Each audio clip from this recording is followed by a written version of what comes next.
ലോകാത്ഭുതങ്ങൾ 7 നമുക്കറിയാം. ഇവിടെ ഇതാ 8ാമത്തെ ഒരു അത്ഭുതം. ഇത് സംഭവിച്ചിരിക്കുന്നത് നമ്മുടെ കേരളേശ്വരപുരം പഞ്ചായത്തിലെ കോഴിപ്പറമ്പിൽ കോയക്കിഴ വീട്ടിലാണ്. അതിനെക്കുറിച്ച് വിശദമായിട്ട് സംസാരിക്കാൻ അദ്ദേഹം നമ്മോടൊപ്പം ഉണ്ട്. അദ്ദേഹത്തിന്റെ അഭിപ്രായം നമുക്കൊന്ന് ചോദിക്കാം. നമസ്കാരം കോയ സാബി. അസ്സലാമു അലൈക്കും. പറഞ്ഞോ, കേട്ടോളൂ പറഞ്ഞോ. ഞാന് പറഞ്ഞു. അതായത് ഇതിപ്പോ എന്താണ് യാതൊരു പിടുത്തമില്ല. ഇത് കാലാകാലങ്ങളായിട്ട് ഇങ്ങനെ ഓരോ കറാമത്തൊക്കെ ഉണ്ടാവാറുണ്ടല്ലോ. പടച്ചോന്റെ ഇതെന്തൊക്കെയാണെന്ന് അറിയില്ലല്ലോ നമുക്ക്. ഇതിപ്പോ എന്റെ കുടുംബത്ത് ഇങ്ങനെ ഇതേമാതിരിക്ക് ഒരു കാഴ്ച കണ്ട് അപ്പൊ അതിങ്ങനെ കൂട്ടാൻ തിളച്ചിട്ട് ഇങ്ങനെ നിക്കണില്ല. അത് കുറെ ദിവസങ്ങളായിട്ട് അങ്ങനെയാണ്.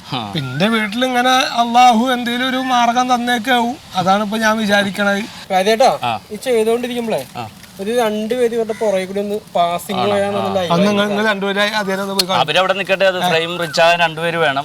മിസ്റ്റർ കോയ സാഹിബ്, തിളച്ചുകൊണ്ടിരിക്കുന്ന ഈ കറി വെച്ച ചട്ടി എവിടെന്നെങ്കിലും പ്രത്യേകമായിട്ട് വാങ്ങിയതാണോ അല്ലെങ്കിൽ ഇവിടെ ഉണ്ടായ ചട്ടിയാണോ? അതിനെ കുറിച്ചൊന്ന്. ഇതിപ്പോ ഞങ്ങളിപ്പോ നേർച്ചക്ക് പോയപ്പോ അവിടെ കച്ചവടമൊക്കെ സാധനങ്ങളൊക്കെ ഉണ്ടല്ലോ. അപ്പൊ അതിനൊരു ചട്ടി മണ്ണിന്റെ ചട്ടിയാണ്, അല്ലാണ്ട് വേറെ ഒന്നല്ല. അതിന് വേറെ അത്ഭുതമൊന്നുമില്ല. അത് പടച്ചോന്റെ ഒരു ഇത് തന്നെയാണ്, അല്ലാണ്ട് വേറെ ഒന്നും. അതില് ഇപ്പൊ മാതിരി ആ കുട്ട കയ്യുമ്പോ കിടക്കണ വള സ്വർണ്ണവളയായിരുന്നു. അത് 2 അങ്ങോട്ട് വെള്ളയായി. സ്വർണ്ണവള വെളുത്തു. എവിടെങ്കിലും കേട്ടിട്ടുണ്ടോ നമ്മള് സ്വർണത്തിന്റെ കളറ് മാറിപ്പോണ? കോയ സാഹിബ് അതിന്റെ കോയ സാഹിബിയുടെ മുമ്പിലെ തലമുറയോ ആരുടെയെങ്കിലും കാലത്ത് ഇതുപോലത്തെ വല്ല ദൃഷ്ടാന്തം, അത്ഭുതം, അനുഭവം എന്തെങ്കിലും ഓർത്ത് പറയാൻ പറ്റുമോ? ഉണ്ടായിട്ടില്ല. ഉണ്ടായിണ്ടോ വെച്ചാല് ഉണ്ടായിട്ടുണ്ട്. അതൊന്ന് വിശദീകരിക്കാമോ? അത് പിന്നെ ചെറുപ്പകാലത്ത് ഞങ്ങൾ 5-8 മക്കളാണ്, എൻ്റെ ഉമ്മാക്കും വാപ്പാക്കും. അപ്പൊ ഞങ്ങൾ ഈ കുട്ടികള് അന്ന് ഭയങ്കര ദാരിദ്ര്യമാണല്ലോ. ഈ ദാരിദ്ര്യ കാലത്ത് ഈ കുട്ടികളിനൊക്കെ അങ്ങനെ എണ്ണ തേച്ച് കുളിപ്പിക്കാൻ നിൽക്കണ നേരത്ത് എല്ലാവർക്കും തലയിൽ തിരിച്ച് എണ്ണ അങ്ങനെ ഇട്ട് കൊടുക്കുമ്പോ ഉണ്ടാവില്ല എണ്ണ. അങ്ങനെ എണ്ണ ഒഴിച്ചു കൊടുത്ത് 8ാമത്തെ ആളായ എൻ്റെ തലയിൽ ഒഴിക്കാൻ നോക്കുമ്പോൾ എണ്ണ ഉണ്ടാവില്ലോ എന്നുള്ളൊരു വിഷമം എൻ്റെ ഉമ്മയുടെ മനസ്സിലുണ്ടായിരുന്നു. തീരുന്നുള്ളൊരു ഇതുണ്ടായിരുന്നു. പക്ഷെ എന്തിന് പറയണേ, ഇതിങ്ങനെ ഒഴിച്ച് എൻ്റെ തലയിൽ അങ്ങോട്ട് ഒഴിക്കാൻ കൊണ്ടുവന്നപ്പോൾ ഒരു കുപ്പി എണ്ണ അങ്ങോട്ട് നിറഞ്ഞ്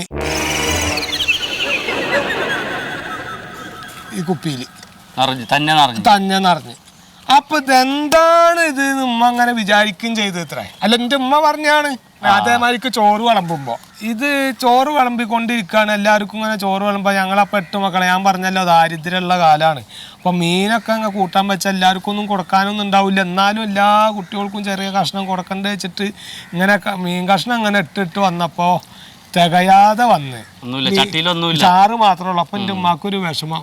അപ്പൊ ഒരു കഷ്ണം ഇല്ലല്ലോ വെച്ചിട്ടോ എൻ്റെ മോനക്ക് അവസാനം ഇട്ട് കൊടുക്കാനില്ലല്ലോ വെച്ചിട്ട് ഉമ്മ കൂട്ടാൻ കയ്യിലിട്ട് ഇങ്ങനെ ഇളക്കി ഇങ്ങോട്ട് എടുക്കലും വല്ലാത്തൊരു മീൻ്റെ കഷ്ണം.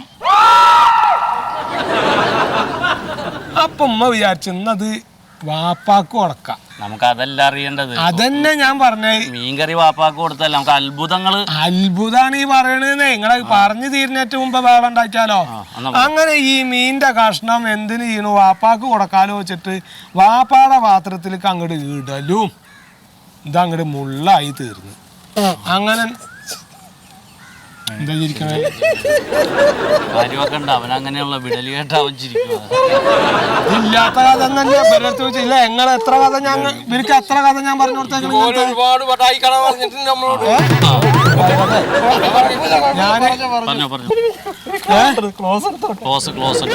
ഇതിന്റെ എടുത്ത് കാണിക്കാൻ നിങ്ങൾ മാറ്റിക്കോളിട്ടോ. ഇടക്കിടക്ക് ചിരിക്കുക തന്നെയാണല്ലോ. അങ്ങനത്തെ ഒരുപാട് അത്ഭുതങ്ങളൊക്കെ എന്റെ ചെറുപ്പത്തിൽ ഉണ്ടായിട്ടുണ്ട്. ഇനി എന്താണ് പദ്ധതി?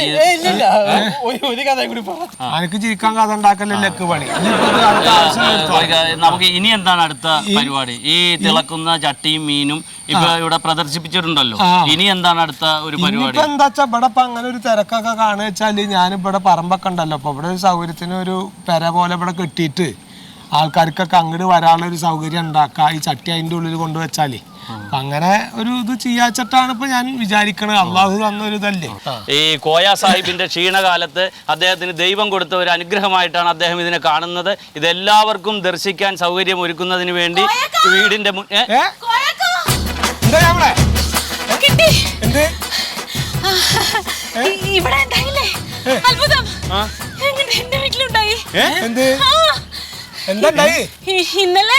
ഇന്നലെ ഞാൻ ആശുപത്രിയിൽ പോയി പറഞ്ഞില്ലേ, അതിന് മുമ്പായിട്ട് മീൻകറി വെച്ചിട്ടാ പോയത്. ഇപ്പൊ തിരിച്ചു വന്ന് നോക്കുമ്പോ എന്റെ വീട്ടില് മീൻകറി തിളച്ചോണ്ടിരിക്കുന്നു. എവിടെ ചേച്ചിയുടെ വീട്? ഇതിന്റെ അപ്പുറത്ത്. നമുക്ക് അതും കൂടി പോയിട്ട്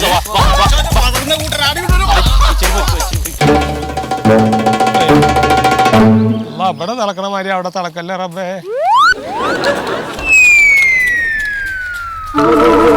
എന്തിനാ അങ്ങോട്ട് കൊണ്ടണേ? ഓടി ഞാൻ അവിടെ ആവശ്യം വരും.